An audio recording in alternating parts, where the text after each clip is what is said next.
Welcome to CSEB aspirants. അപ്പോൾ ഇന്ന് നമ്മൾ ഡിസ്കസ് ചെയ്യുന്നത് പ്രീവിയസ് ഇയർ ക്വസ്റ്റ്യൻസിൻ്റെ തുടർച്ചയായിട്ടുള്ള വീഡിയോ ആണ്. 2024ലെയും 2025ലെയും സെക്രട്ടറിക്കും അതുപോലെ തന്നെ ജൂനിയർ ക്ലർക്കിനും ചോദിച്ചിട്ടുള്ള ചോദ്യങ്ങളാണ് നമ്മൾ ഡിസ്കസ് ചെയ്തുകൊണ്ടിരിക്കുന്നത്. അപ്പോൾ നമ്മുടെ വീഡിയോ ആദ്യമായിട്ട് കാണുന്ന കൂട്ടുകാർ ആരെങ്കിലും ഉണ്ടെങ്കിൽ നമ്മുടെ പ്ലേലിസ്റ്റ് ഒന്ന് പോയി ചെക്ക് ചെയ്യുക. നമ്മളിതിന് മുമ്പേ ഈ സീരീസിൽ 280 ക്വസ്റ്റ്യൻസ് നമ്മൾ ഡിസ്കസ് ചെയ്തിട്ടുണ്ട്. ഇനി 281ാമത്തെ ചോദ്യമാണ് ഡിസ്കസ് ചെയ്യാൻ പോകുന്നത് കേട്ടോ. ഓക്കെ, അപ്പോൾ പ്രധാനപ്പെട്ട ക്വസ്റ്റ്യൻസ് തന്നെയാണ് നമ്മൾ എല്ലാം ഡിസ്കസ് ചെയ്തു പോകുന്നത്. അപ്പോൾ അതുമായി ബന്ധപ്പെട്ട കൺസെപ്റ്റ്സ് നിങ്ങൾ മനസ്സിലാക്കി പഠിക്കുക. ഇതേ ക്വസ്റ്റ്യൻസ് തന്നെയാണ് ഈ ഒരു കണ്ടൻറ്റോട് കൂടിയിട്ട് തന്നെ ആയിരിക്കും ഒന്ന് തിരിച്ചും മറിച്ചൊക്കെ ചോദിക്കുക കേട്ടോ. അപ്പോൾ അതിൻ്റെ ഐഡിയ നമുക്ക് മനസ്സിലായി കഴിഞ്ഞാൽ ക്വസ്റ്റ്യൻസ് എങ്ങനെ വന്നാലും നമുക്കത് അപ്ലൈ ചെയ്യാൻ പറ്റും. സോ അത് മനസ്സിലാക്കിയിട്ട് പഠിക്കുക, മനസ്സിലാക്കി കൺസെപ്റ്റ്സ് ക്ലിയറാക്കി പഠിച്ചെടുക്കുക. ഓക്കെ, ഓരോ ക്വസ്റ്റ്യൻസ് പറയുമ്പോഴും കേട്ടോ. അപ്പം നമ്മുടെ മോഡൽ പേപ്പറുമായി ബന്ധപ്പെട്ടിട്ടുള്ള PDF-ഉം അതുപോലെ നിങ്ങൾക്ക് ഓൺലൈൻ ടെസ്റ്റും ചെയ്യണമെന്നുണ്ടെങ്കിൽ ജസ്റ്റ് ചാനൽ നമ്പറിലേക്ക് മെസ്സേജ് അയച്ചാൽ മതി. പിന്നെ അതുപോലെ നമ്മുടെ കോപ്പറേറ്റീവ് ലോ കോഴ്സുകൾ, കോപ്പറേറ്റീവ് ലോയുടെ ക്രാഷ് കോഴ്സ് നടന്നുകൊണ്ടിരിക്കുന്നുണ്ട്. ജോയിൻ ചെയ്യാൻ താല്പര്യമുണ്ടെങ്കിൽ പറഞ്ഞ പോലെ മെസ്സേജ് അയച്ച് ചോദിക്കാവുന്നതാണ് കേട്ടോ. ഇനി നമുക്ക് ക്വസ്റ്റ്യൻസിലേക്ക് പോകാം. As per the latest guidelines, a savings or a current account, savings അല്ലെങ്കിൽ current account is classified as inoperative ആയിട്ട് ക്ലാസിഫൈ ചെയ്യും. അതുപോലെ തന്നെ ഡോർമെൻറ്റ് എന്നും അറിയപ്പെടും അല്ലേ. If there are no transaction in the account for over a period of dash years, എത്ര വർഷം അങ്ങനെ ഒരു ട്രാൻസാക്ഷനും ഇല്ലാതെ കിടന്നാലാണ് ഇനോപ്പറേറ്റീവ് ആയിട്ട് മാറുക അല്ലെങ്കിൽ ഡോർമെൻ്റ് ആയിട്ട് മാറുക എന്നാണ് ചോദിച്ചിട്ടുള്ളത്. അപ്പോൾ സേവിങ്സ് അല്ലെങ്കിൽ കറണ്ട് അക്കൗണ്ട്, രണ്ട് അക്കൗണ്ട് മാറും. അതൊന്നും ശ്രദ്ധിക്കണം കേട്ടോ.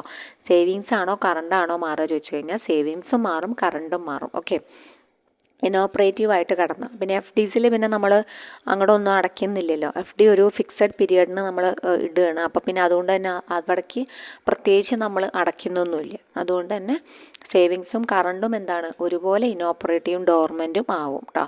അപ്പോൾ അതിൻ്റെ ഉത്തരം വരുന്നത് ഓപ്ഷൻസ് വെച്ച് നോക്കാം. 1 ഇയർ ആണോ, 5 ഇയർ ആണോ, 2 ഇയർ ആണോ, 3 ഇയർ ആണോ എന്നാണ് ഓപ്ഷൻസ് വന്നിട്ടുള്ളത്. അപ്പോൾ ഏതാണ് ഉത്തരമായിട്ട് വരിക? 2 ഇയേഴ്സാണ് കേട്ടോ. 2 വർഷം ഒരു ട്രാൻസാക്ഷനും ഇല്ല, കൊടുക്കൽ വാങ്ങലുകളൊന്നും തന്നെ ഇല്ലെങ്കിൽ അതെന്താവും? ഇനോപ്പറേറ്റീവ് ആവും, ഡോർമെൻ്റ് ആവും. എന്ന് വെച്ചിട്ടിപ്പോൾ നമുക്കത് 2 വർഷം കഴിഞ്ഞു ഇനോപ്പറേറ്റീവ് ആയി അല്ലെങ്കിൽ ഡോർമെൻറ്റ് പൊസിഷനിലേക്ക് മാറിയാലും KYC അപ്ഡേറ്റ് ചെയ്ത് കഴിഞ്ഞാൽ നമുക്ക് എപ്പോൾ വേണമെങ്കിലും എന്ത് ചെയ്യാം? തിരിച്ച് നോർമൽ പൊസിഷനിലേക്ക് കൊണ്ടുവരാം കേട്ടോ. അപ്പോൾ ഡോർമെൻ്റ് ആണെങ്കിലും നിങ്ങളുടെ അക്കൗണ്ട് ഡോർമെൻ്റ് ആയി എന്ന് പറഞ്ഞ് മെസ്സേജ് വരും. അപ്പോൾ നമ്മൾ എന്ത് ചെയ്യുക? നമ്മുടെ KYC ആയിട്ട് അപ്ഡേറ്റ് ചെയ്യാൻ പോവുക. അപ്ഡേറ്റ് ചെയ്ത് കഴിഞ്ഞാൽ കുറച്ച് ദിവസത്തിനകം അത് ഓപ്പൺ ആക്കി കിട്ടും. അത്രയേ ഉള്ളൂ. അടുത്ത ക്വസ്റ്റ്യൻ നോക്കുകയാണെങ്കിൽ, under which circumstances do a minor have the ability to endorse a negotiable instrument? അപ്പോൾ മൈനറുടെ ക്വസ്റ്റ്യൻസ് ധാരാളമായി കാണാറുണ്ട്. കുറച്ച് മുന്നേ നമ്മൾ ഡിസ്കസ് ചെയ്തായിരുന്നു. അപ്പോൾ ഇതിൽ ഓപ്ഷൻസ് പറഞ്ഞിട്ടുള്ളത് minor can endorse but he or she is not liable എന്ന് പറഞ്ഞിട്ടുണ്ട്. പിന്നെ അടുത്ത ഓപ്ഷനായിട്ട് പറഞ്ഞിട്ടുള്ളത് a minor cannot endorse at all, endorse ചെയ്യാൻ കഴിയില്ല എന്ന്. A minor can endorse only to transfer ownership എന്നും പറഞ്ഞിട്ടുണ്ട്. Only if a guardian cosign ചെയ്യണം എൻഡോഴ്സ്മെൻറ്റിനെന്നും പറഞ്ഞിട്ടുണ്ട്. അപ്പോൾ ഇതിലേതാണ് ഉത്തരമായിട്ട് വരിക എന്നുള്ളതാണ്. മൈനർക്ക് എബിലിറ്റി ഉണ്ടോ എൻഡോസ് ചെയ്യാൻ? നെഗോഷ്യബിൾ ഇൻസ്ട്രുമെൻ്റ് എൻഡോസ് ചെയ്യാൻ മൈനർക്ക് എബിലിറ്റി ഉണ്ടോ ഇല്ലയോ അല്ലേ? അപ്പോൾ തീർച്ചയായിട്ടും എ മൈനർ ക്യാൻ എൻഡോസ് എന്ന് തന്നെയാണ് പറയുക കേട്ടോ. പക്ഷേ ആൾക്ക് ലയബിലിറ്റി ഒന്നുമില്ല, അതാണ് വിഷയം. ആൾക്ക് എൻഡോസൊക്കെ ചെയ്യാം, അതിന് ലീഗൽ വാലിഡിറ്റി ഒക്കെ ഉണ്ട്. പക്ഷേ ആൾക്ക് അതുമായി ബന്ധപ്പെട്ട് ഒരു ലയബിലിറ്റി ഇല്ല, അതാണ്. അപ്പോൾ നെഗോഷ്യബിൾ ഇൻസ്ട്രുമെൻ്റ് ആക്ടിൽ അതിനെക്കുറിച്ച് പറയുന്നുണ്ട്. Under the negotiable instrument act 1881 A minor can be ഒരു പേയി ആവാം, എൻഡോസി ആവാം, and can also endorse a negotiable instrument. ഇങ്ങനെയൊക്കെ ഇരുന്നാലും ഒരു മൈനർ ലയബിലിറ്റി ഇൻകർ ചെയ്യാൻ ആൾക്ക് പറ്റില്ല. അതുകൊണ്ട് ആൾ പേഴ്സണലി ഈ ഇൻസ്ട്രുമെൻറ്റിന് ലയബിൾ ആണോ? അല്ല കേട്ടോ. ആൾ എൻഡോസ് ചെയ്തു കൊടുത്തിട്ട് ഒരു തേർഡ് പാർട്ടി വാങ്ങിയെങ്കിൽ ആ തേർഡ് പാർട്ടിക്ക് മൈനർക്ക് എഗെയിൻസ്റ്റ് ആയിട്ട് ഒരു ലയബിലിറ്റി ക്ലെയിം ചെയ്യാൻ പറ്റില്ല. ഓക്കെ, അത് സെക്ഷൻ 26 പറയുന്നത് കേട്ടോ. സെക്ഷൻ 26 NI ആക്ട് എന്താ പറയണത്? A minor may draw, endorse, deliver and negotiate such instruments so as to bind all parties except himself എന്ന് പറഞ്ഞിട്ടുണ്ട് കേട്ടോ. സോ ആ ഒരു കോട്ട് നോട്ട് ചെയ്ത് വെക്കുക. സെക്ഷൻ 26 അങ്ങനെ പറയുന്നത്. മൈനർക്ക് എൻഡോസ് ചെയ്യാം, ലീഗൽ വാലിഡിറ്റി ഉണ്ട്, പക്ഷേ ഹി ഈസ് നോട്ട് റെസ്പോൺസിബിൾ അല്ലെങ്കിൽ he is not personally liable under that endorsement. അത്തരത്തിലുള്ള എൻഡോഴ്സ്മെൻറ്റിൽ ഒരു പേഴ്സണൽ ലയബിലിറ്റി മാർക്കില്ല, മൈനർക്കില്ല. സോ അതുകൊണ്ട് തന്നെ മൈനറായിട്ടുള്ള കോൺട്രാക്ട്സ് ഒന്നും തൽക്കാലം നടക്കുന്നതല്ല ഇൻ ജനറൽ കേസ് കേട്ടോ. പൊതുവേ ഇങ്ങനെ ക്വസ്റ്റ്യൻസിൽ കാണുന്നുവെങ്കിലും മൈനറായിട്ടുള്ള കോൺട്രാക്ട്സ് നടക്കാറില്ല. അടുത്ത ക്വസ്റ്റ്യൻ നോക്കുകയാണെങ്കിൽ, in the case of cash credit account having credit balance the banker customer relationship. Banker customer റിലേഷൻഷിപ്പിൽ സാധാരണ ചോദിക്കുന്ന ചോദ്യങ്ങളൊക്കെ നമുക്ക് കിട്ടും അല്ലേ. ഇവിടെ നമുക്ക് ക്യാഷ് ക്രെഡിറ്റ് അക്കൗണ്ട് എന്ന് വന്നിട്ടുണ്ട്. പക്ഷേ ഇവിടെ ഒരു വേർഡ് ഉണ്ട്, നിങ്ങൾ ശ്രദ്ധിച്ചോ എന്നറിയില്ല. ഹാവിങ് ക്രെഡിറ്റ് ബാലൻസ് എന്നാണ് പറഞ്ഞിട്ടുള്ളത് കേട്ടോ. അതായത് ക്യാഷ് ക്രെഡിറ്റ് അക്കൗണ്ടിൽ ക്രെഡിറ്റ് ബാലൻസ് ആണെങ്കിൽ ബാങ്കർ കസ്റ്റമർ റിലേഷൻഷിപ്പ് എന്തായിരിക്കും എന്നാണ് ക്വസ്റ്റ്യൻ വന്നിട്ടുള്ളത്. അപ്പോൾ നോർമൽ ക്യാഷ് ക്രെഡിറ്റ് എന്ന് പറഞ്ഞാൽ എന്താണ്? കസ്റ്റമർക്ക് കൊടുക്കുക അല്ലെങ്കിൽ കൊടുക്കുകയാണ് അല്ലേ. ഒരാൾക്ക് പൈസ അനുവദിച്ചു കൊടുക്കുകയാണ്. അപ്പോൾ അയാളുടെ അക്കൗണ്ടിൽ എന്തുണ്ടായിരിക്കും? ഫണ്ട് ഉണ്ടായിരിക്കും അല്ലേ. അപ്പോൾ അത് ഓവർ ഡ്രാഫ്റ്റ് പോലെ ആവില്ല, കാരണം കൂടുതലാവില്ല അല്ലേ എമൗണ്ട്. ഇത് പറയണത് ക്രെഡിറ്റ് ബാലൻസ് ഉണ്ടെന്ന് തന്നെയാണ് പറയുന്നത്. ക്രെഡിറ്റ് ബാലൻസ് ആണെന്ന് തന്നെയാണ് പറയുന്നത്. ക്യാഷ് ക്രെഡിറ്റ് അക്കൗണ്ടിൽ ഹാവിങ് ക്രെഡിറ്റ് ബാലൻസ് ഉണ്ട്. ദ ബാങ്കർ കസ്റ്റമർ റിലേഷൻഷിപ്പ് എന്താണെന്നാണ് പറഞ്ഞിട്ടുള്ളത്. അപ്പോൾ ഒരു ക്രെഡിറ്റ് ബാലൻസ് ഉണ്ടെങ്കിൽ നോർമലി ക്യാഷ് ക്രെഡിറ്റ് അക്കൗണ്ടിൽ ബാങ്കർ ക്രെഡിറ്ററും കസ്റ്റമർ എന്താണ്? ഡെറ്ററും ആണ് അല്ലേ. കസ്റ്റമർക്ക് കടം കൊടുക്കുകയാണുള്ള ബാങ്ക്. അതുകൊണ്ട് തന്നെ നോർമൽ കേസിൽ ബാങ്കർ ക്രെഡിറ്റർ ആയിരിക്കും, കസ്റ്റമർ ഡെറ്റർ ആയിരിക്കും. ഓക്കെ, കാരണം കസ്റ്റമർ പണം കടം വാങ്ങുകയാണ് ബാങ്കിൻ്റെ കയ്യിൽ നിന്ന് അല്ലേ. പക്ഷേ ഇവിടെ ക്രെഡിറ്റ് ബാലൻസ് ആണെന്ന് പ്രത്യേകം പറഞ്ഞിട്ടുള്ള കാരണം, ക്രെഡിറ്റ് ബാലൻസ് ആണ് എന്ന് പറഞ്ഞു കഴിഞ്ഞാൽ എന്തുണ്ട്? കൂടുതൽ ബോറോഡ് ഫണ്ടിനേക്കാൾ കൂടുതൽ അതിൽ ഇട്ടിട്ടുണ്ട് എന്നാണ് എൻ്റെ അർത്ഥം. അപ്പോൾ എന്തു ചെയ്യാം? അപ്പോൾ ബാങ്കർ ആരാവും? ബാങ്കർ ഡെറ്ററാവും അല്ലേ.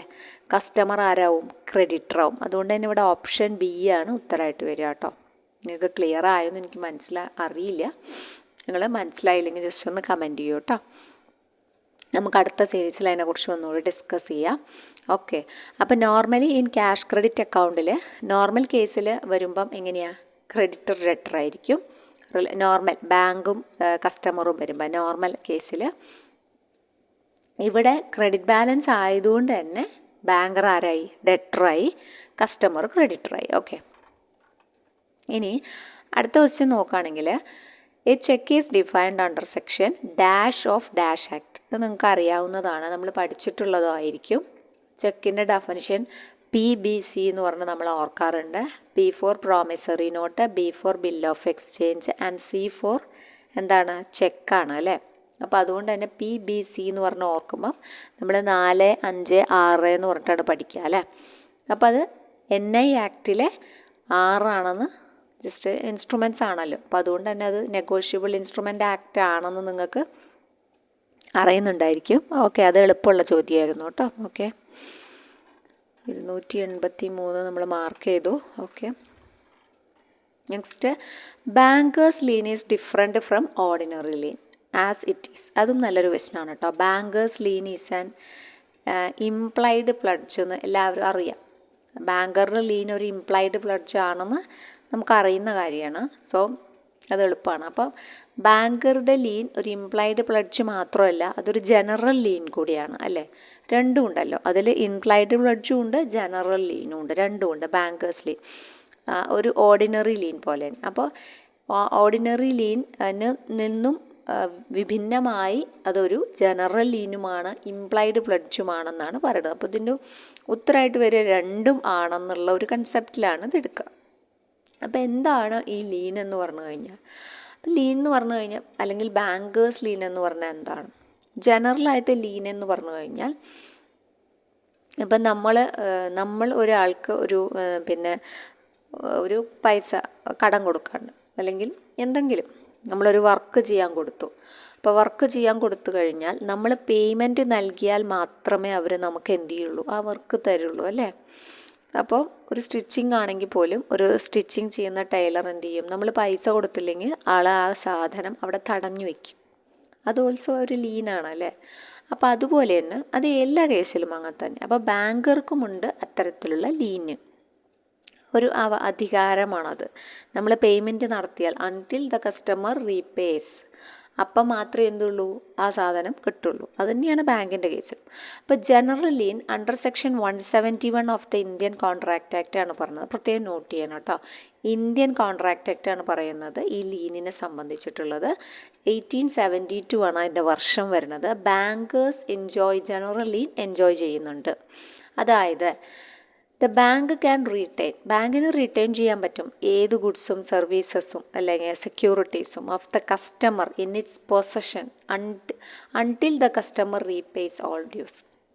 ആളുടെ കയ്യിലുള്ള പൊസഷനിലുള്ള സാധനങ്ങൾ കേട്ടോ. അപ്പോൾ പൊസഷനിലുള്ള സാധനങ്ങൾ കസ്റ്റമർ കടം കൊടുത്ത് തിരിച്ചടച്ചില്ലെങ്കിൽ ആളെന്ത് ചെയ്യും? അത് എടുക്കും അല്ലേ. Even if those goods were not deposited for that specific debt. അപ്പം അത് പിടിച്ചെടുക്കാനുള്ള ഒരു അവകാശം ആർക്കുണ്ട്?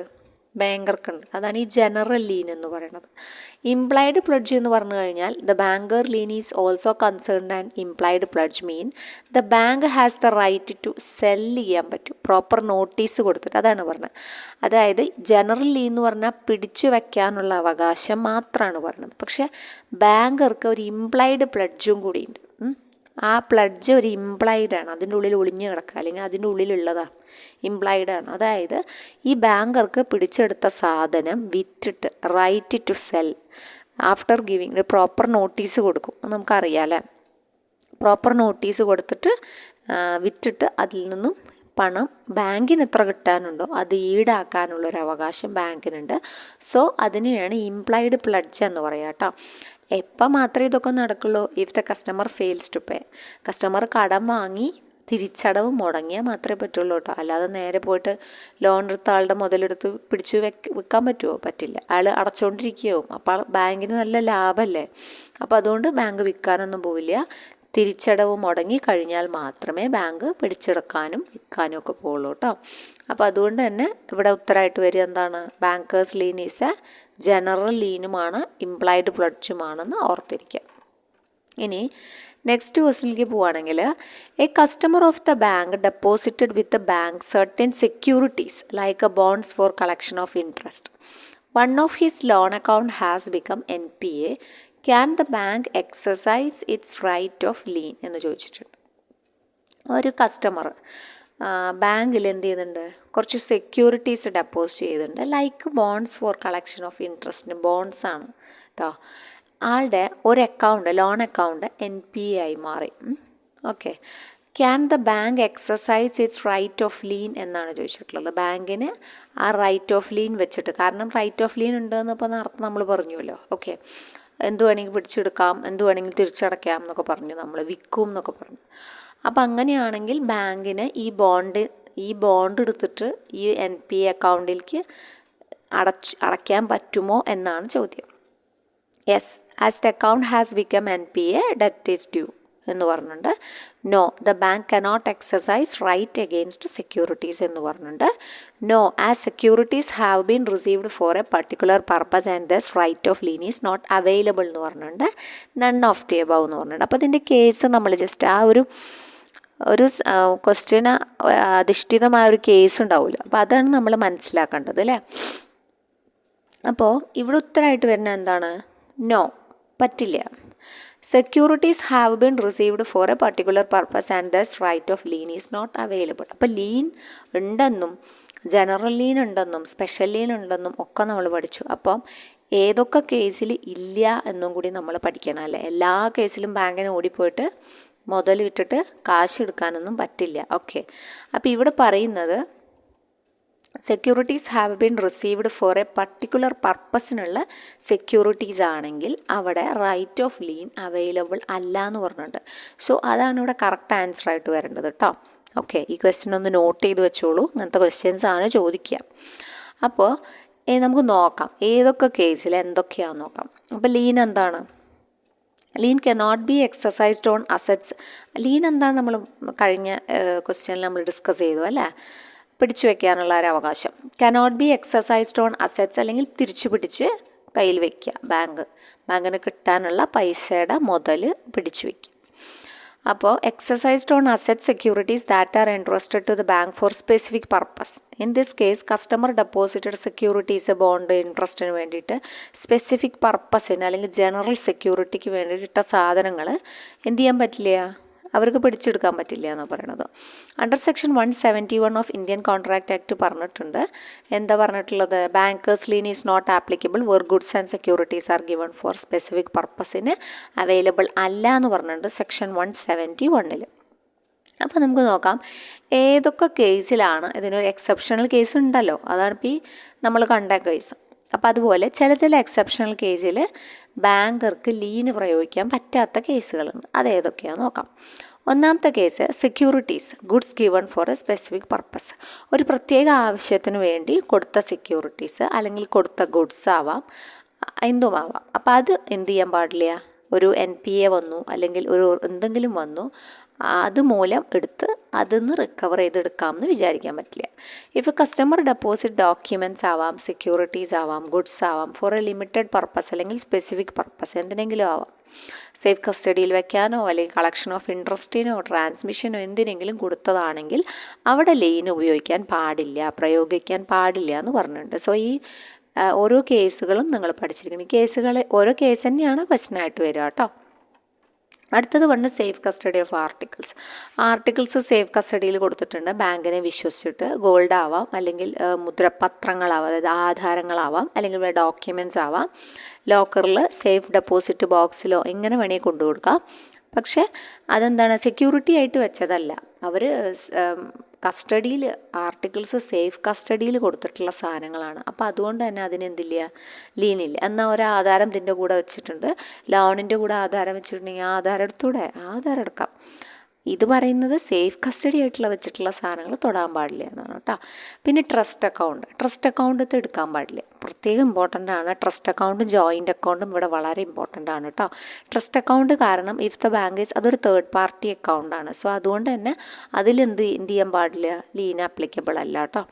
ജോയിൻ്റ് അക്കൗണ്ട് ആണെങ്കിൽ അവിടെ ഒരു ഇൻഡിവിജ്വൽ, ഇപ്പോൾ എയും ബിയും കൂടി ഒരു അക്കൗണ്ട് തുടങ്ങി. അപ്പോൾ ബിയുടെ അക്കൗണ്ടാണ് ഇത്തരത്തിൽ ഇൻസോൾവൻ്റ് ആവുക അല്ലെങ്കിൽ ആൾക്ക് എന്തെങ്കിലും NPAയുടെ പ്രശ്നം വരിക ഒക്കെ വന്നു എന്ന് വിചാരിക്കുക. അപ്പോൾ ജോയിൻ്റ് അക്കൗണ്ട് ആകുമ്പോൾ എയും ബിയും ഓൾസോ രണ്ടാളും ഈക്വലി റെസ്പോൺസിബിൾ ആണോ ആ കേസിന്? അല്ല. അപ്പോൾ അതുകൊണ്ട് തന്നെ ആ അക്കൗണ്ടിൽ മറ്റാളുടെ ഒരു പെർമിഷൻ ഇല്ലാതെ തൊടാൻ പറ്റുമോ? പറ്റില്ല. അതാ പറഞ്ഞത്. ജോയിൻ്റ് അക്കൗണ്ട് ആണെങ്കിൽ അവിടെ ഇൻഡിവിജ്വൽ ലൈബിലിറ്റി ആണ് വന്നിട്ടുള്ളതെങ്കിൽ എന്ത് ചെയ്യാൻ പാടില്ല, ഒരു പേഴ്സണ് മാത്രമല്ലേ അവിടെ ലൈബിലിറ്റി ഉള്ളൂ, മറ്റാൾക്കില്ലല്ലോ. അപ്പോൾ അതുകൊണ്ട് തന്നെ അത് ബാങ്കിന് അങ്ങനെ ഒരു പ്രത്യേകിച്ചൊരു തീരുമാനം എടുത്ത് ചെയ്യാൻ പറ്റില്ല. അതുപോലെ തന്നെ വല്ല ഡെസിഗ്നേറ്റഡ് ഫണ്ട്സും എന്തെങ്കിലും സ്പെഷ്യൽ സ്റ്റാറ്റ്യൂട്ടറി പർപ്പസിനോ ലീഗൽ പർപ്പസിനോ ടാക്സ് പേയ്മെൻറ്റ്സിനോ ഗവൺമെൻറ് ഡെപ്പോസിറ്റ്സ് പോലെ മാറ്റിവെച്ച സംഭവങ്ങളാണെങ്കിലും ഡെസിഗ്നേറ്റഡ് ഫണ്ട്സ് എടുക്കാൻ പാടില്ല. പിന്നെ ബാങ്കിൻ്റെ പൊസഷനിൽ ഇല്ലാത്ത സാധനമാണെങ്കിൽ, ഇപ്പോൾ ബാങ്കിൻ്റെ കയ്യിൽ ഇല്ലാത്ത സാധനമാണെങ്കിൽ ബാങ്കിന് എന്തെങ്കിലും ചെയ്യാൻ പറ്റുമോ? പറ്റില്ല. വേറൊരു ബാങ്കിൽ കൊണ്ടുവച്ച സാധനമാണെങ്കിൽ അതെടുക്കാൻ പറ്റുമോ?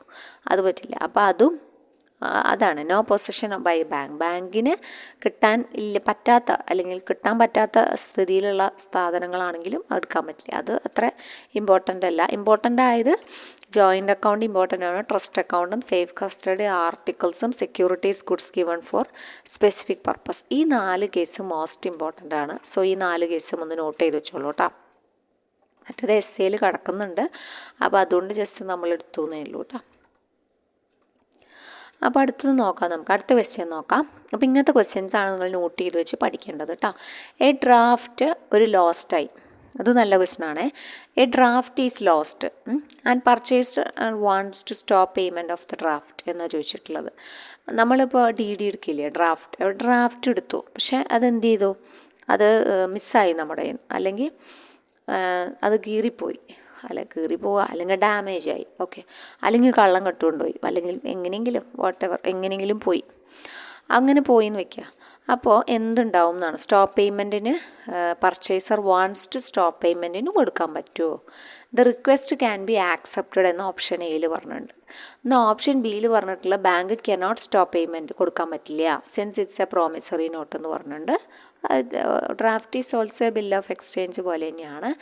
Bank can accept the request under section 10 negotiable instrument ആക്ടിലെ 10 പ്രകാരം ബാങ്കിനെ ആക്സെപ്റ്റ് ചെയ്യാം എന്നും പറഞ്ഞിട്ടുണ്ട്. ഈ request none of the above, ഇതിലൊന്നും അല്ല എന്നും പറഞ്ഞിട്ട്. അപ്പോൾ നമുക്ക് ആകെ കൺഫ്യൂഷൻ ആയില്ല. അപ്പോൾ എന്താണ് stop payment of the draft allowable ആണോ അല്ലയോ, ആക്സെപ്റ്റ് ചെയ്യുമോ ചെയ്യില്ലയോ. ഇവിടെ സെക്ഷൻ 10 എന്ന് പറഞ്ഞിട്ടുണ്ട് ബാങ്ക് ക്യാൻ ആക്സെപ്റ്റ്. സെക്ഷൻ 10 അല്ല, സെക്ഷൻ 10 എന്താണ്, പേയ്മെൻറ്റ് ഇൻ ഡ്യൂ കോഴ്സുമായി ബന്ധപ്പെട്ടതാണത്. സോ അതല്ല. അപ്പോൾ ഓപ്ഷൻ സി അല്ല, ഓപ്ഷൻ ഡി എന്തായാലും അല്ല. പിന്നെ ഉള്ളത് ഓപ്ഷൻ എയും ബിയും ആണുള്ളത് അല്ലേ. അപ്പോൾ ഡ്രാഫ്റ്റ് നഷ്ടപ്പെട്ട് കഴിഞ്ഞാൽ എന്താണ്, റിക്വസ്റ്റ് ക്യാൻ ബി ആക്സെപ്റ്റഡ് എന്ന് തന്നെയാണ് ആൻസർ കേട്ടോ. പക്ഷെ നമ്മുടെ സെക്രട്ടറിയുടെ കീ വന്നിട്ടുള്ളത് bank cannot stop payment since it's a promissory note എന്നാണ് വന്നിട്ടുള്ളത്. സോ നിങ്ങളൊന്ന് നോട്ട് ചെയ്യാം കേട്ടോ. ഇതാണ് നമ്മുടെ CSEBയുടെ ആൻസർ കീ വന്നിട്ടുള്ളത്, ബി ആണ്. ഓക്കെ, നമ്മുടെ CSEB കൊടുത്തിട്ടുള്ള ആൻസർ കീ ബി ആണ്. പക്ഷെ നമ്മളൊരു നോർമൽ പുസ്തകങ്ങളിലൊക്കെ വായിക്കുമ്പം റിക്വസ്റ്റ് ആക്സെപ്റ്റ് ചെയ്യാം എന്ന് തന്നെയാണ് കാണുന്നത്. കാരണം പറയുന്നുണ്ട് the bank will mark stop payment കൊടുത്തിട്ട് ഡ്രാഫ്റ്റ് മാറ്റിവെക്കാമെന്നും it may also require the purchaser to file a return request വാങ്ങിയാൽ മതി അവരുടെ കയ്യിൽ നിന്ന്. ഒരു ഇൻഡെംനിറ്റി ബോണ്ടിൽ സൈൻ ചെയ്തും വാങ്ങിക്കും, എന്നിട്ടൊരു ഡ്യൂപ്ലിക്കേറ്റ് ഡ്രാഫ്റ്റ് കൊടുക്കും എന്നാണ് പറയുന്നത്. അപ്പോൾ ആക്സെപ്റ്റ് ചെയ്യും എന്ന് തന്നെയാണ് നമ്മുടെ നോർമൽ ടെക്സ്റ്റുകളിലൊക്കെ കാണുന്നത്. പക്ഷേ ഇവർ കൊടുത്തിട്ടുള്ള ആൻസർ കീ എന്ന് വെച്ച് കഴിഞ്ഞാൽ bank cannot stop payment once since it's a promissory note എന്നാണ് കൊടുത്തിട്ടുള്ളത്. സോ ഞാൻ രണ്ടും പ്രസൻറ്റ് ചെയ്തതിൻ്റെ കാരണം നിങ്ങൾക്ക് മനസ്സിലായിട്ടുണ്ടാവും വിചാരിക്കുന്നു. നിങ്ങളും ജസ്റ്റ് നിങ്ങളുടെ കയ്യിലുള്ള സോഴ്സൊക്കെ വെച്ചൊന്ന് തപ്പുക, എന്തുകൊണ്ട് അവരങ്ങനെ ആൻസർ കൊടുത്തു എന്ന് ജസ്റ്റ് ഒന്ന് മനസ്സിലാക്കി വെക്കുക കേട്ടോ. എന്താണ് അങ്ങനെ ആൻസർ കൊടുത്തതെന്ന് അറിയില്ല, നിങ്ങൾക്ക് അറിയുമെങ്കിൽ നിങ്ങൾ എനിക്ക് കമൻറ്റ് ചെയ്യുക. ഓക്കെ, അപ്പോൾ അതങ്ങനെയാണ്, അതിൻ്റെ ഒരു കേസാണ് നമ്മൾ പറഞ്ഞത് കേട്ടോ. ബാങ്ക് ലോസ്റ്റ് ആയി കഴിഞ്ഞാൽ purchaser want to stop payment എന്ന് പറഞ്ഞാൽ the request can be accepted and also the purchaser to file return request കൂടെ വെക്കണം and submit an indemnity bond also a duplicate draft may be issued. അതാണ് നമുക്ക് നമ്മുടെ text ബുക്കിൽ available ആവുന്നത് കേട്ടോ. അടുത്ത ക്വസ്റ്റ്യൻ നോക്കാം. അടുത്ത ക്വസ്റ്റ്യനും ഇതേപോലെ ഇമ്പോർട്ടൻ്റ് ആയത് തന്നെയാണ്. An account will be classified as unclaimed account in case there is no operation in the account for a period of dash years. എപ്പോഴും അൺക്ലെയിംഡ് ഡെപ്പോസിറ്റിനെ കുറിച്ച് ഇപ്പോൾ എപ്പോഴും ചോദിക്കുന്നത് തന്നെയാണ് അൺക്ലെയിംഡ് അക്കൗണ്ട്, അൺക്ലെയിംഡ് ഡെപ്പോസിറ്റൊക്കെ. അപ്പോൾ എത്ര കൊല്ലം കിടക്കുന്ന സംഭവങ്ങളാണ് ഈ അൺക്ലെയിംഡ് ഡെപ്പോസിറ്റ് എന്ന് പറഞ്ഞ കാറ്റഗറിയിലേക്ക് മാറുക എന്നാണ് ചോദിച്ചിട്ടുള്ളത് കേട്ടോ. അപ്പോൾ നമുക്കറിയാം 10 വർഷമാണ് കേട്ടോ. 10 വർഷം കഴിഞ്ഞിട്ടുള്ള അക്കൗണ്ടുകൾ, 10 വർഷം അവകാശികളൊന്നുമില്ല, ട്രാൻസാക്ഷൻസ് ഒന്നുമില്ല, എടുക്കലും കൊടുക്കലും ഒന്നുമില്ല, അങ്ങനെ കിടക്കുന്ന അക്കൗണ്ടിലുള്ളത് 10 വർഷം കഴിയുമ്പം ബാങ്ക് ഓരോ മാസവും 30 ഡേയ്സ് കൂടുമ്പം ബാങ്ക് ഇങ്ങനെ നോക്കും. അപ്പോൾ പെട്ടെന്ന് തന്നെ ബാങ്ക് അതാത് മാസം തന്നെ ബാങ്ക് RBIക്ക് ഞങ്ങൾക്ക് ഈ കൊല്ലം 10 കൊല്ലം കഴിഞ്ഞൊരു അക്കൗണ്ട് ഉണ്ട് ഈ മാസം, സോ റിപ്പോർട്ട് ചെയ്യും. അടുത്ത മാസം ഉണ്ടെങ്കിൽ അടുത്ത മാസം റിപ്പോർട്ട് ചെയ്യും. അങ്ങനെ റിപ്പോർട്ട് ചെയ്തുകൊണ്ടേ ഇരിക്കും. അതാണ് പറയുന്നത്. അപ്പോൾ ഓരോ 10 വർഷം കഴിഞ്ഞും ഒരു ഇതുമില്ലാതെ കിടക്കുന്ന അക്കൗണ്ടുകളെയാണ് ഈ അൺക്ലെയിംഡ് അക്കൗണ്ട് എന്ന് പറഞ്ഞ ഒരു കാറ്റഗറിയിലേക്ക് RBIയുടെ ഒരു ഫണ്ടിലേക്കാണ് മാറ്റുക കേട്ടോ. ഓക്കെ, RBIയുടെ ഇതിലേക്കാണ് മാറ്റുക. പിന്നെ ഇൻട്രസ്റ്റ് ഒന്നും അതിൽ കൊടുക്കുന്നില്ല കേട്ടോ. RBIയുടെ അക്കൗണ്ടിലേക്ക് മാറ്റുമ്പം ഇൻട്രസ്റ്റ് ഒന്നും അൺക്ലെയിംഡ് ഡെപ്പോസിറ്റിൽ കൊടുക്കുന്നില്ല. ആ ഫണ്ടിൻ്റെ പേരാണ് depositor education and awareness fund എന്നാണ് പറയുക കേട്ടോ. ഡെഫ് അക്കൗണ്ട് എന്ന് പറയും. അപ്പോൾ ഡെഫ് അക്കൗണ്ടിലേക്ക് മാറ്റി കഴിഞ്ഞാൽ പിന്നെ എന്തില്ല, പിന്നെ ഇൻട്രസ്റ്റ് കൊടുക്കുന്നില്ല. അതുവരെ അവർ എത്രയാണോ കോൺട്രാക്ച്വൽ ഇൻട്രസ്റ്റ് റേറ്റ് വെച്ചാൽ അത് കൊടുക്കും. ഡെഫ് അക്കൗണ്ടിലേക്ക് മാറ്റി കഴിഞ്ഞതിന് ശേഷം ഇപ്പം നമ്മുടെ ഡെപ്പോസിറ്റർക്ക് മനസ്സിലാവുകയാണ് എനിക്ക് അവിടെ ഒരു 5 ലക്ഷം രൂപ കിടക്കുന്നുണ്ട്, സോ എനിക്ക് പെട്ടെന്ന് പോരേണ്ട അർജൻസി വന്ന കാരണം എനിക്കത് എടുക്കാൻ പറ്റിയില്ല, അല്ലെങ്കിൽ എന്തെങ്കിലും ഒരാൾക്ക് വല്ല വയ്യായം വന്നുവെന്നോ മറന്നുപോയിന്നോ, അല്ലെങ്കിൽ ആൾ മരിച്ചു പോയതിന് ശേഷം ആളുടെ ലീഗൽ ഹേസ് അത് മനസ്സിലാക്കുക, റിക്കവർ ചെയ്തെടുക്കുക. അപ്പോൾ അവർ ഡോക്യുമെൻസും കൊണ്ട് ബാങ്കിൽ വന്നു കഴിഞ്ഞാൽ ബാങ്ക് തരില്ല എന്നൊന്നും പറയില്ല. ബാങ്ക് എന്ത് ചെയ്യും, RBI റിപ്പോർട്ട് ചെയ്യും, RBI കൊടുത്തോളം പറയും. അപ്പോൾ കൊടുക്കുന്ന ഇൻട്രസ്റ്റ് റേറ്റ് ഇപ്പം പ്രസൻ്റ്ലി 3% വെച്ചിട്ടാണ് കൊടുക്കുന്നത് കേട്ടോ. അപ്പോൾ 3% ആണ് 2019 കൊടുക്കുന്നത്. അപ്പോൾ 3% കൊടുക്കും. മറ്റത് കോൺട്രാക്ച്വൽ ഇൻട്രസ്റ്റ് റേറ്റ് എത്രയാണോ അത് പിന്നെ ഇപ്പോഴത്തെ normal interest rate which ever is അങ്ങനെയാണ് പറഞ്ഞിരുന്നത്. ഇപ്പോൾ 3% ആണ് ഇപ്പോൾ പ്രൊവൈഡ് ചെയ്യുന്നത് കേട്ടോ. ഇനി മാറ്റം വന്നോന്ന് അറിയില്ല. എന്തെങ്കിലും മാറ്റം വന്നിട്ടുണ്ടെങ്കിൽ നിങ്ങൾക്ക് കമൻറ്റ് ചെയ്യാവുന്നതാണ് കേട്ടോ. ഓക്കെ, നമ്മൾ ചില ക്വസ്റ്റ്യൻസ് എടുക്കുമ്പോൾ നമ്മൾ മറന്നു പോവുകയാണേ. കണക്ഷൻ പറയാനും മറന്നു പോവും ചില ക്വസ്റ്റ്യൻസ് എടുക്കുമ്പം. അതുപോലെ കഴിഞ്ഞ പേപ്പറിലെ ക്വസ്റ്റ്യൻ നമ്പർ 275 കേട്ടോ. അത് കണ്ട് അപ്പം തന്നെ റിപ്ലൈ ചെയ്തു നമ്മുടെ ഒരു ഫ്രണ്ട്. So thank you. നിങ്ങൾക്ക് അങ്ങനെ എന്തെങ്കിലും പെട്ടെന്ന് കാണുകയാണെങ്കിൽ നിങ്ങൾ റിപ്ലൈ ചെയ്യണം കേട്ടോ, കമൻറ്റ് ചെയ്യണം കേട്ടോ. ഞാൻ ജസ്റ്റ് നോക്കുമ്പം അറിയാതെ മിസ്സായി പോകുന്ന കാര്യങ്ങളാണ്. The enquiry under section 65 shall be completed. നമ്മൾ 6 months എന്നാണ് പറഞ്ഞത്. ഇപ്പോഴത്തെ അമെൻമെൻറ്റിൽ അത് 4 months ആയിട്ടുണ്ട്. അപ്പോൾ അത് ഓർമ്മിപ്പിച്ചതിന് നന്ദി. ഞാൻ ആ കമൻറ്റ് പിൻ ചെയ്തിട്ടുണ്ട്. അപ്പോൾ 4 months ആണ് കേട്ടോ വന്നിട്ടുള്ളത്. ഇപ്പോൾ 6 months ആണ് നമ്മൾ കഴിഞ്ഞ പ്രാവശ്യം കളർ ചെയ്തു പോയത്. ഒരു ഫ്ലോയിൽ അങ്ങനെ വായിക്കുക കളർ ചെയ്യുക. അപ്പോൾ ചിലത് അങ്ങ് മൈൻഡിൽ നിന്ന് അങ്ങ് പോവും. അപ്പോൾ അങ്ങനെ പോയതാണത് കേട്ടോ, സോറി. അപ്പോൾ നമ്മൾ മൈനറുടെ കാര്യം പ്രത്യേകം നോക്കണം കേട്ടോ. മൈനറുടെ ക്വസ്റ്റ്യൻസ് ധാരാളം കാണുന്നുണ്ട്. അതുകൊണ്ടാണ് അങ്ങനത്തെ ക്വസ്റ്റ്യൻസൊക്കെയാണ് കൂടുതലായിട്ടുണ്ടാവുക കേട്ടോ. ബാങ്കിങ്ങിൽ നിന്ന് അത്യാവശ്യം മാർക്കിന് ചോദിക്കും. 60 മാർക്കുണ്ട് ബാങ്കിങ്ങിൽ നിന്ന്. അപ്പം നല്ലൊരു ക്വസ്റ്റ്യൻസിൻ്റെ കലവറ എന്നോട് പ്രതീക്ഷിക്കാം. ഓക്കെ, അപ്പോൾ CSEBയുടെ ക്വസ്റ്റ്യൻ പേപ്പറാണ്, സെക്രട്ടറിയുടെ ക്വസ്റ്റ്യൻ പേപ്പറാണ്. കണ്ടില്ലേ, അത്യാവശ്യം നല്ല കടുപ്പുള്ള ക്വസ്റ്റ്യൻസ് അല്ലേ വന്നിട്ടുള്ളത്. പണ്ടത്തെ പോലെ ഇയർ ചോദിക്കുക അതൊക്കെ മാറി തുടങ്ങി. ട്രെൻഡുകളൊക്കെ മാറി തുടങ്ങി. PSC പോലെ തന്നെ ആയി തുടങ്ങി. സോ അതുകൊണ്ട് ഒന്ന് ശ്രദ്ധിച്ചോളൂ കേട്ടോ. ഡീപ്പായിട്ടുള്ള മറ്റേ നമ്മൾ പുറത്തുനിന്ന് എത്തിച്ചു നോക്കി പഠിക്കണ പരിപാടി ഉണ്ടല്ലോ, അതൊക്കെ ഇപ്പം മാറ്റണം കേട്ടോ. ഉള്ളിലേക്ക് ഇറങ്ങി ഉള്ളിൽ തന്നെ ആഴത്തിൽ തപ്പി പഠിക്കണം. ഇനിയിപ്പോൾ അങ്ങനത്തെ ഒരു അവസ്ഥയിലേക്കൊക്കെ മാറിയിട്ടുണ്ട്. ഇപ്പോൾ 100 ക്വസ്റ്റ്യനും കൂടി ആകുമ്പം കൂടുതലും, മറ്റേ നമുക്ക് കുറേ ഓപ്ഷൻസും ചോയ്സസും ഉണ്ടായിരുന്നു. ക്വസ്റ്റ്യൻസ് ചുരുങ്ങുമ്പം കടുപ്പം കൂടും കേട്ടോ. സോ അതുകൊണ്ട് അതൊന്ന് മുന്നിൽ കണ്ടിട്ട് എല്ലാവരും പഠിക്കുക. മാക്സിമം നിങ്ങൾ എല്ലാവർക്കും ക്വസ്റ്റ്യൻസിനോട് വിമുഖതയാണ്. അയ്യോ എനിക്ക് മാർക്ക് ഉണ്ടാവില്ലയാവോ, പുതിയ ചോദ്യങ്ങൾ കാണുമ്പോൾ പേടിയാണ്. പക്ഷെ അതല്ല, അത് നിങ്ങൾ ക്വസ്റ്റ്യൻസ് കാണൂ. എത്ര ക്വസ്റ്റ്യൻസ് നിങ്ങൾക്ക് എവിടെ നിന്നൊക്കെ കിട്ടുമോ അവിടെ നിന്നൊക്കെ നിങ്ങൾ ക്വസ്റ്റ്യൻസ് കളക്ട് ചെയ്തിട്ട് പഠിക്കുക. നമ്മൾ തിയറി പാർട്ട് പഠിക്കുക, അതിൻ്റെ കൂടെ നിങ്ങൾ ക്വസ്റ്റ്യൻസും വർക്കൗട്ട് ചെയ്യുക കേട്ടോ.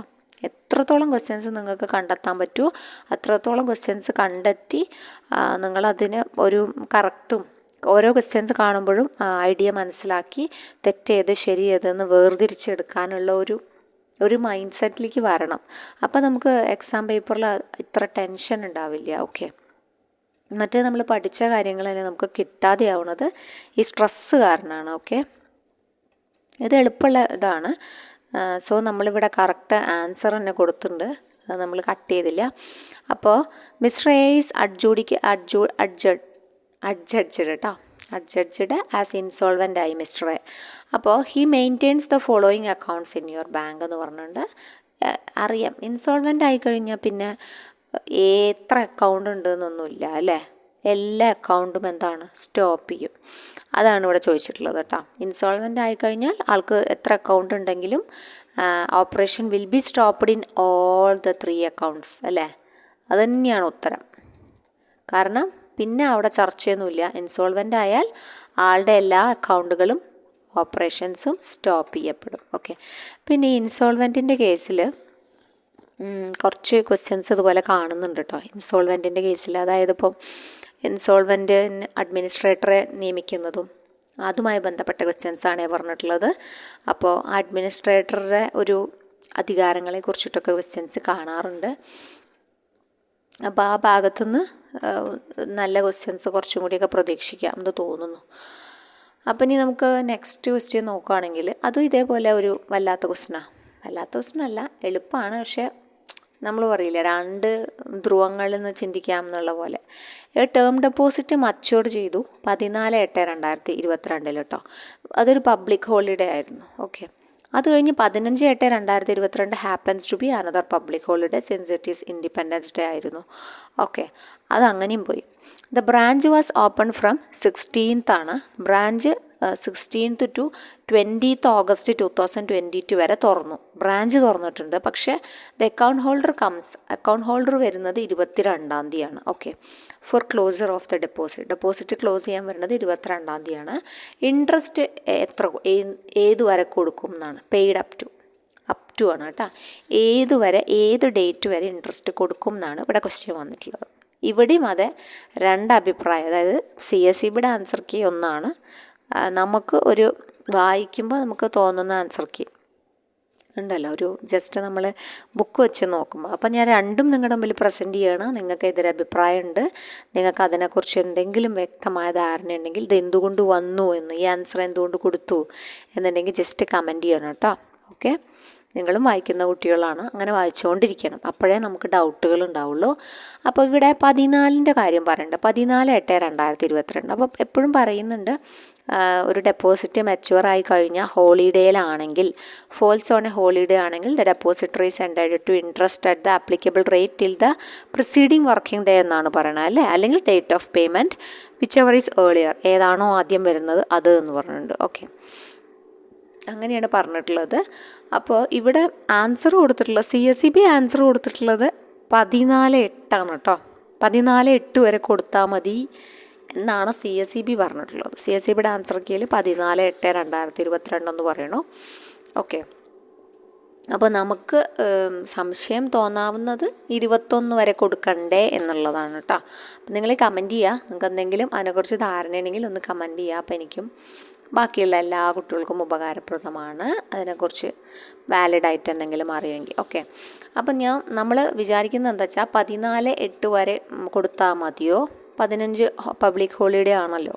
പിന്നെ 16ഉം 20ഉം എന്തില്ല, ആൾ വന്നില്ല. സോ ബ്രാഞ്ച് തുറന്നു, പക്ഷെ ആൾ വന്നില്ല. പക്ഷെ ആൾ വന്നതിൻ്റെ 22-ാം തീയതി ആൾ വന്നു. അപ്പോൾ 22-ാം തീയതി വന്ന കാരണം 21 വരെ കൊടുക്കണ്ടേ, 21 വരെ കൊടുക്കും എന്നാണ്. അതായത് പ്രൊസീഡിങ് വർക്കിംഗ് ഡേ വരെ കൊടുക്കും.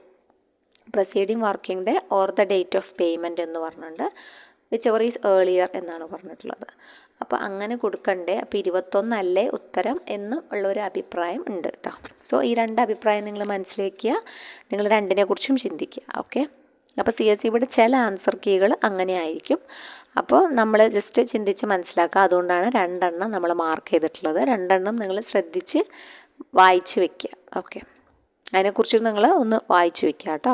അപ്പോൾ ഇന്ന് ഇത്രയും ക്വസ്റ്റ്യൻസേ നമ്മൾ എടുത്തിട്ടുള്ളൂ. എല്ലാ ക്വസ്റ്റ്യൻസും നിങ്ങൾക്ക് ക്ലിയർ ആയെന്ന് വിചാരിക്കുന്നു. ഓക്കെ, അപ്പോൾ നമുക്ക് കൂടുതൽ ക്വസ്റ്റ്യൻസായിട്ട് എന്ത് ചെയ്യാം, നെക്സ്റ്റ് ഡേയിൽ കാണാം കേട്ടോ. അപ്പോൾ നമ്മുടെ ക്വസ്റ്റ്യൻസൊക്കെ ഉപകാരപ്പെടുന്നുണ്ടെങ്കിൽ നിങ്ങൾ എന്ത് ചെയ്യുക, വീഡിയോ ഇഷ്ടപ്പെട്ടാൽ ഒന്ന് ലൈക്ക് ചെയ്യണേ, പിന്നെ കൂടെ ഒന്ന് കമൻറ്റും കൂടി ചെയ്യണേ. നമ്മുടെ എഫേർട്ട് നിങ്ങൾക്ക് ഇഷ്ടപ്പെടുന്നുണ്ടോ ഇല്ലയോ എന്ന് നമുക്കറിയില്ല. സോ അതുകൊണ്ടാണ് പറയുന്നത്, നിങ്ങൾക്ക് എൻ്റെ എഫേർട്ട് ഇഷ്ടപ്പെടുന്നുണ്ടെങ്കിൽ, ക്വസ്റ്റ്യൻസ് മനസ്സിലാവുന്നുണ്ടെങ്കിൽ എന്ത് ചെയ്യുക, ജസ്റ്റ് ഒന്ന് ലൈക്ക് ചെയ്യുക, പിന്നെ എന്തെങ്കിലും കമൻറ്റ് ഇടുക കേട്ടോ. ഓക്കെ, അപ്പോൾ നമുക്ക് അടുത്ത വീഡിയോയിൽ കാണാം. താങ്ക്